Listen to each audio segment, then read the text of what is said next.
thriving.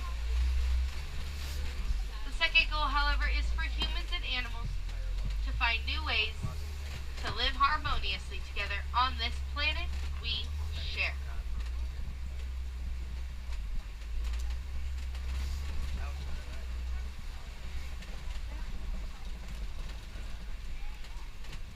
Now here in Harambe,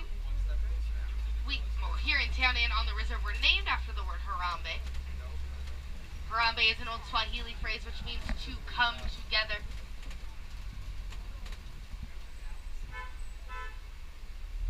So as our safari ends today, I'm going to challenge you all to come together.